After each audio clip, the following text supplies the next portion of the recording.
How many times have you won the New Zealand champ, Summy? Four times? You're a pretty good counter, aren't you? I was robbed once. Should have been 5. So here we are with the man, the myth, the legend, Mark Sumich, 3-time Australasian auctioneering champ. How long have you been doing real estate? It's 40 years next year. Right, so you've forgotten more than most have learnt. Correct. Why do you think, Mark, in Auckland, away in New Zealand per se, why has auctions stood the test of time where over those generations you've seen PBN, deadline sales? They've stood the test of time because they have one factor which remains pertinent to them exclusively, and that's cash. And more than ever right now, people need to be able to make definitive decisions, and they'll make them when they know there's closure. And cash is the only closure that brings an ultimate end to a process. So it's beneficial to the agents. They know they're getting a deal done and they're going to get paid.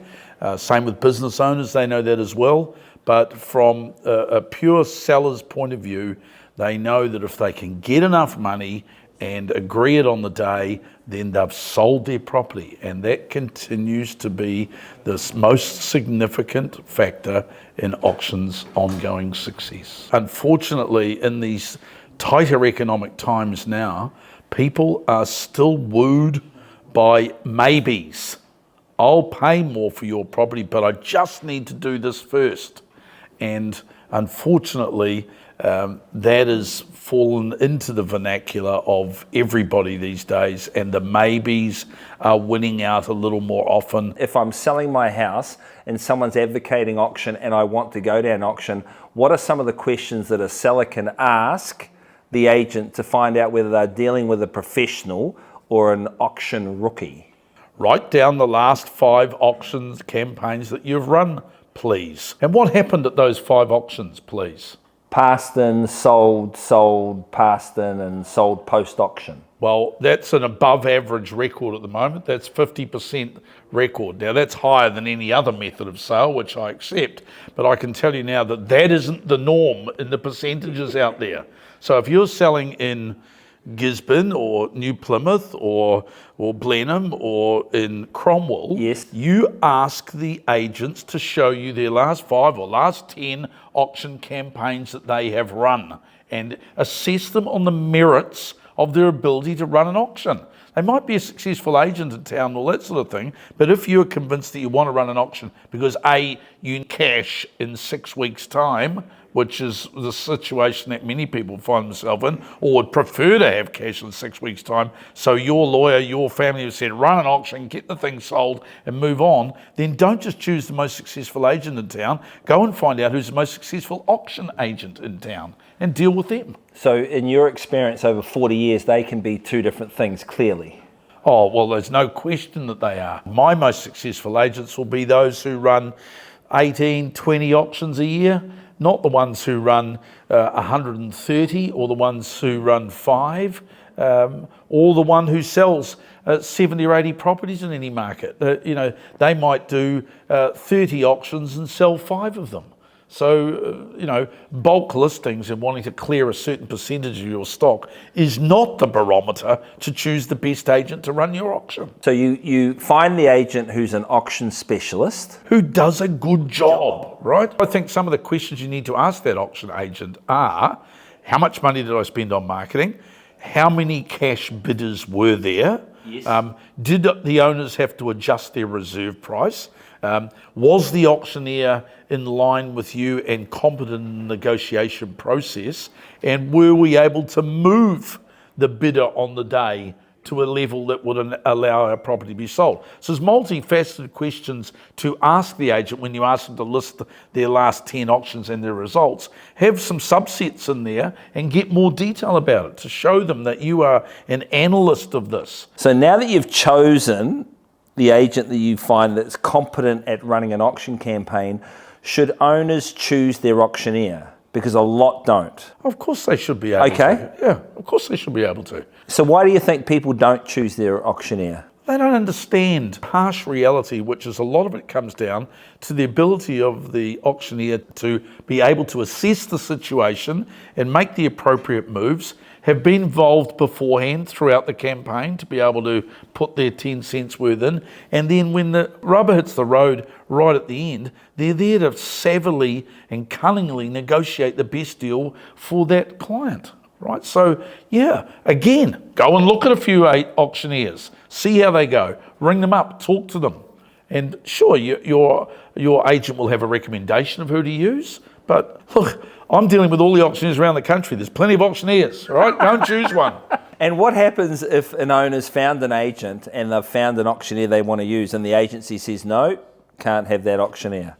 Well, I'll tell you what, they tend to change their mind fairly quickly when you say, okay, well, I'm not listing it with you then. Oh, okay. Well, we might be able to see what we can do on a one-off occasion here. Oh, might you? What advice would you give to buyers? On Reddit, there's a lot of comments around that the buyers feel frustrated, that they feel they're being lied to by agents. Asking around, what's the feedback, what's it worth? You know, to be given feedback of $1 million and then at 1.5, the property's still not selling. How would you, as a buyer, giving advice to your family who are looking to buy auction, what advice would you give them around that space? Well, I would tell them that an ability to get into a cash situation where you can offer cash remains the most powerful weapon that you have. So do not give up on that because of one example where maybe, agents who are telling you if you've got $1 million you need to be at the auction, they go to the auction and at 1.5 it's still not for sale. The agent should be locked up for that, in essence, because it's absolute bollocks, all of that. There's just no... That whole quote it low, watch it grow. Well, it's absolute rubbish, all right? Yep. I want to hear, I'm not interested in feedback per se. I can get any type of feedback you like running an auction campaign. I'll just ask people the questions I want to ask them to get the feedback that I want to get. Do you see value at $1 million? Yes, I do. Okay, yeah. This buyer thinks it's worth $1 million. Well, no, they don't.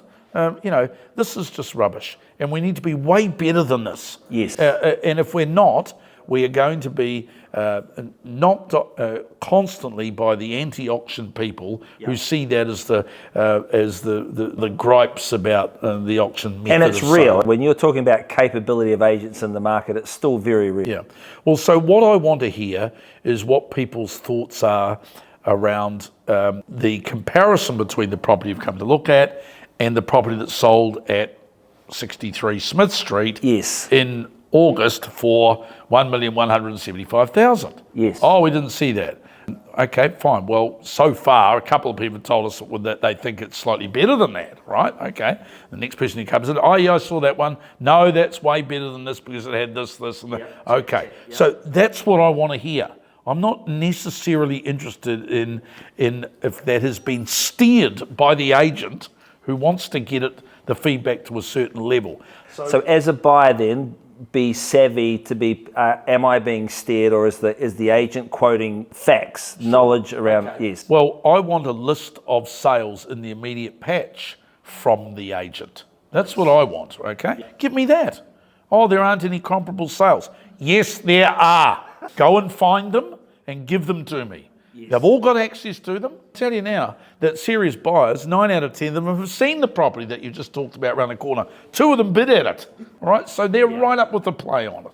So this nonsense about, what the feedback has been and all that sort of thing is just that. It's nonsense. And I'm sorry, but owners need and deserve a way stronger set of reporting documentation so that they can make informed decisions on the day. They've got their ducks lined up. They're there on auction day, and I've seen you bidding on behalf of people as too. But if someone like you's not there to bid on their behalf, what are the winners? What are some of the traits those buyers have on auction day that you see or that you would give advice to family or friends? Yeah, okay. It's the same old story. It's to be a little bit aggressive and to enter into it. A decent bid to start with, to get it going. Some people say get it going and then wait and see whether anyone else is involved and then come climbing back in, and that's okay as well.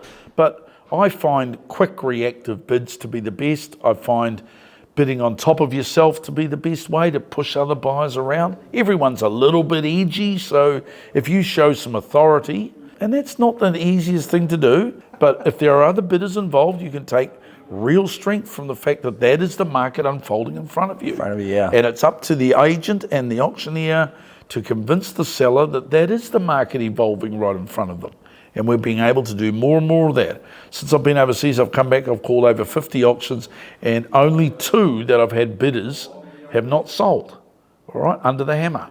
So it just goes to show that more and more owners are reacting to people bidding and making selling decisions there and then. So buyers can find it intimidating to hold the highest bid, it's not selling, and to negotiate with someone like yourself with 40 years experience. What advice would you give to people if they are negotiating in the back room? Like, what are the winners and what are the losers in those positions? Well, it's about transacting while the auction is live, because once it goes past auction, past in, I'm not saying clandestine, but the behind the scenes activities can take place where new buyers can come into the scene. Third party representations. Yeah. People who've got strings attached. You're not comparing your apples with your oranges, right? Yeah. When they may as well let it unfold on the auction floor and let it be sold so they can witness it and make a decision on the back of what they see. Most people trust their own eyes to be able to see what's happening and say, okay, that bloke there reckons it was worth $970. Our budget's $1 million. It's on the market. We can afford it. Other people think it's worth about the same. We're sick of looking. Why don't we just buy this one, right? And then it's up to you what price you go to. But if you're in behind the scenes, you bid at $950 and the owner wants $1 million, and the auctioneer comes to you and says, look, you're not quite there. I think it's fair enough for you to be able to ask, how much do they want? You're allowed to ask that. Yes. And good auctioneers will respond in an appropriate manner to encourage you to have another go. And these are where the deals are being cut now, a lot of them. And so I think if you sense as a buyer that, gee, this might be the one I'm going to buy, and he's telling me I'm 50 grand away, maybe I should take some action now. And one of the first things I learned in negotiation is when there's a gap, the first person to make a decent size move will end up being better off in the transaction overall. Make a decent move and then put the brakes on, right? Instead of making a small move and boom, another small move, and then finding out that you're still 30 grand away and then going to 30 to buy the property. You're better off going 20. And the owner goes, oh, there's more there. Yeah. You're better off going 20 at the start and then 5, and maybe you buy it at 25 okay, that's above, a good tip. as opposed to 35 above, right? But go the big move and then the small move, right? If that's the way it's unfolding. What do you say to agents that are anti-auction, Mark? Well, most of them are anti-auction because of a bad experience that they've had. But what I know from my experience is that the best auction agents are the ones who have had the failings and learned from them and come out the other end. Smart agents don't make the same mistakes twice, and therefore they're much the better for having done more auctions to have learnt the things that can and can't go wrong, and so they don't make those mistakes again. The ones who are just anti-auction are, if I'm perfectly honest, I believe it's because they are scared of a failure in a public arena. That's what I believe most of all, and they are not prepared to upskill themselves enough to turn those potential failures into successes. Because what I know is, for the agents who are bulletproof, they're more concerned on the public displays of quality as opposed to the odd public display of failure. And that far outweighs any mitigating factors around a poor performance. And after a while, they don't have any poor performances anyway. They just have good, solid performances all the time. So those agents who are anti-auction are mostly because of lack of success. That comes down to lack of training and a lack of trust in the process. They don't understand that the owner sets a reserve figure. The owner's always protected. We'll have the people in Wellington and the south of the North Islands will say that tenders, auction successes only come about through the quality of the underbidder. Again, that's nonsense. There's a reserve price set. You need a good quality auctioneer to be able to improve a buyer at the end to a level which is going to achieve as good as, if not a better result than a tender process. So we can fight them all day, but you know what? I'm kind of sick of fighting them, Tama.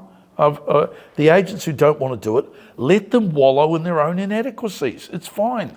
There's plenty of stock out there. We can go and do these day in, day out with the people who want to do them. Let's just keep getting them better at it and getting them more of the stock. If it is empty, if there's no one in that room or no one at that on site, what sort of things can an auctioneer do and the agent to safeguard, protect, give a glimpse of hope to that vendor who's seeing this live and feeling the burn? The thing is that this shouldn't be a surprise to the vendor when that happens. If there's no bidders, the owner should know that in advance, so they run the choice of either cancelling the auction, and you turn up at the open home prior to the auction and say the auction's cancelled, the price on the property is now such and such. So there's news, there's developments, but the owners shouldn't be there sitting around with their fingers crossed saying, I hope this goes all right, when the agent knows there's not going to be anyone there. If there's supposed to be some people coming and they don't turn up, then it's up to the auctioneer to be able to explain the circumstances. And you know, we're in a position where our glass is always half full. Well, we're not going to get paid until the deal's sold. So for crying out loud, we have to come up with some innovative solutions to this. One of them might be a very attractive asking price, so that all those people who are going to come take some immediate action afterwards, for fear of if they don't, somebody else will. And that's where we need to go. In the end, an auction is a no-price marketing method. If that doesn't work over 3 to 5 weeks, change the method. Put a price on it. Tell everybody how much you want. If you are scared to tell everyone how much you want because you know it's too expensive, then you are the one with the problem as a seller, okay? And the agent, auctioneer, have to come up with a reasonable idea to resolve that. That's a bit of experience required there. Good man. Thanks for coming in today. Appreciate those pearls of wisdom. Tama and I, we appreciate it.